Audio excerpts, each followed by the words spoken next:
Kelly Barsdate from the National Assembly of State Art Agencies, or NASAA. Kelly is the Chief Program and Planning Officer for NASAA.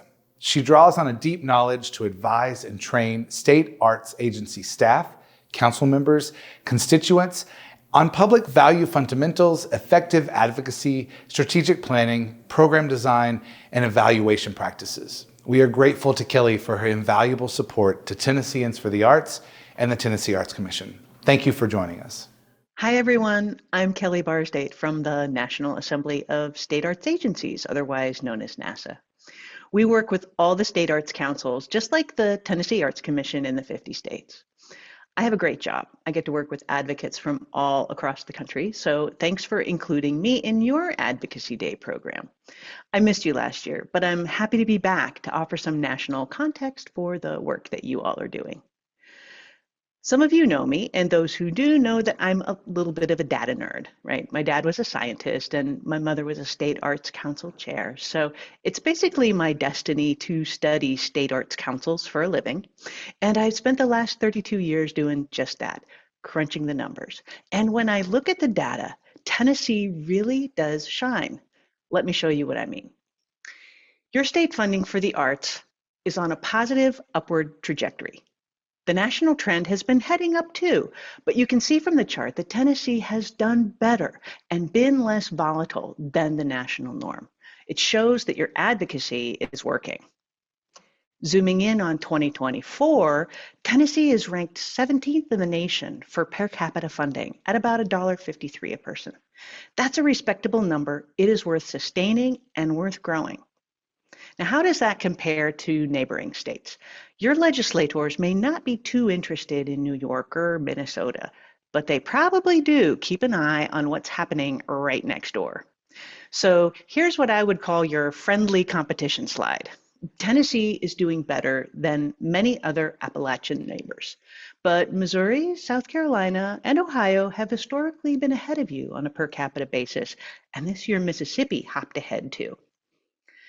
As you know, about 80% of the funds that the Tennessee Arts Commission grants out comes from license plate fees. You're one of 16 states with a specialty tag, but Tennessee's program is by far the most productive. Some states really do struggle with the sales of their arts tags, but you folks do a great job of that, and the structure of your program helps you to realize a really meaningful return. You bring in more than 3 times what California does, which is just incredible considering the size of that state.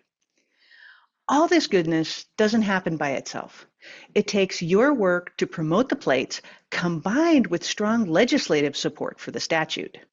And picking up on that legislative theme, one of the really distinctive things about the arts is that it has the power to be a consensus issue that legislators from all walks of life can get behind. It's worth reminding them about that. Everybody wants their kids to do well in school. The arts do that. Everybody wants restaurants and retailers in their community to do well. The arts do that. Everybody wants tourists to come and spend their money and then go home again. The arts do that. Everybody wants to live healthier lives. The arts support that. And we all benefit from shared positive experiences that bring people together. The arts offer those too. So look for opportunities to highlight those kinds of consensus points when you talk with state and local officials. Don't dwell on what you lack or what you need. Focus on what the arts contribute to the economy, to education, and community life. So I've met a lot of elected officials in my time, and most of them are eager to hear from constituents like you and are going to be very receptive to your stories and to your data.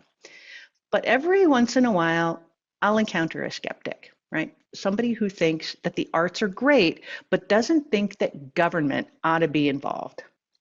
When I meet someone like that, I respectfully offer a few points to consider.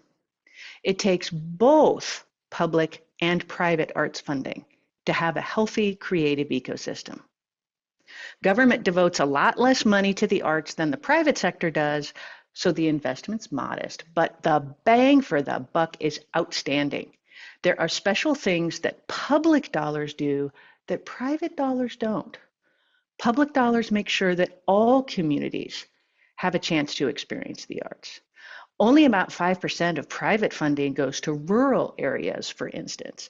But public dollars make sure rural communities get funded. That's why the Tennessee Arts Commission grants go to all 95 of your counties. Public dollars make the arts more affordable to low-income families, more accessible to people with disabilities, and they help organizations to leverage support from other sources. So I've said this before to my Tennessee friends, and I'll say it again today. You all should feel so very, very proud of what you've accomplished in this state. But please do not take that success for granted. Working at NASAA, I've seen some very bizarre things go down in other states, including some of your neighbors. I've seen dedicated funding mechanisms get shortchanged or siphoned off for other causes. I've seen really good work wither on the vine for want of a state investment. So my message is this: never ease up on advocacy, never miss a moment to build your bench of legislative support. You can do this today and year round by thanking elected officials and helping them see how their support of your work ultimately serves the public. So I'll close by thanking Tennesseans for the Arts and the Arts Commission for inviting me to join you. And thanks to everyone tuned in today for making our world a better place through the arts. Have a great advocacy day. 2, 1, go.